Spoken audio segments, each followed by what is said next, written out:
തൻ്റെ കുടുംബത്തിൻ്റെ പ്രത്യേകിച്ച് തൻ്റെ മക്കളുടെ ഭാവിയെക്കുറിച്ച് ഒട്ടേറെ സ്വപ്നങ്ങളുണ്ടായിരുന്ന ഒരു കലാകാരനായിരുന്നു മരണമടഞ്ഞ കലാഭവൻ നവാസ്. ഒരുപക്ഷെ നവാസ് ഏറ്റവും കൂടുതൽ ആഗ്രഹിച്ചത് തൻ്റെ മൂത്ത മകൾ നെഹറിൻ്റെ MBBS പഠനവും തുടർന്നുള്ള മകളുടെ ജോലിയെയും കുറിച്ചായിരുന്നു. ഇതിനിടയിൽ മകൾ ഒരു സിനിമയിൽ നായികയായി 2 വർഷം മുമ്പ് +2 പഠിക്കുമ്പോൾ അഭിനയിച്ചിരുന്നു. എങ്കിലും നവാസിന് സിനിമയേക്കാൾ മകളുടെ വിദ്യാഭ്യാസത്തിനോടായിരുന്നു പ്രാധാന്യം ഉണ്ടായിരിക്കുന്നത്. അടുത്ത സുഹൃത്തായ ഒരു സ്ക്രിപ്റ്റ് റൈറ്ററും നിർബന്ധപ്രകാരം മാത്രമായിരുന്നു നെഹർ അങ്ങനെ ഒരു സിനിമ അഭിനയിച്ചതെന്നും. എങ്കിലും പഠനത്തിൽ തുടരാനാണ് നെഹറിന് താല്പര്യം.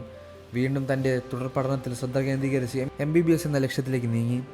കർഷകക്കാരനല്ലാത്ത ശാന്ത സ്വഭാവക്കാരനായ നവാസ് കുടുംബത്തിന് അത്രമാത്രം പ്രാധാന്യം നൽകിയിരുന്നു.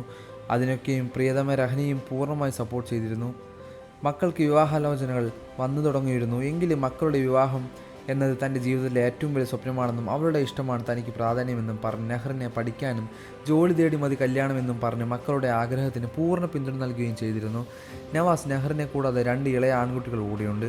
നവാസിന് മക്കൾക്കും ഭാര്യയ്ക്കും വേണ്ടിയുള്ളതെല്ലാം സമ്പാദിച്ചു വെച്ചിരുന്നുവെങ്കിലും ഇതൊന്നും കാണാൻ ഇനി തങ്ങളുടെ ബാപ്പയില്ല എന്നുള്ള യാഥാർത്ഥ്യം ആ മക്കളുടെ എന്നും നികത്താനാവാത്ത ഒരു ദുഃഖമായി മാറിയിരിക്കുന്നു. കൂടുതൽ വാർത്തകളും വിശേഷങ്ങളും അറിയാൻ ഈ വീഡിയോ ലൈക്ക് ചെയ്ത് സബ്സ്ക്രൈബ് ചെയ്ത് സപ്പോർട്ട് ചെയ്യുക.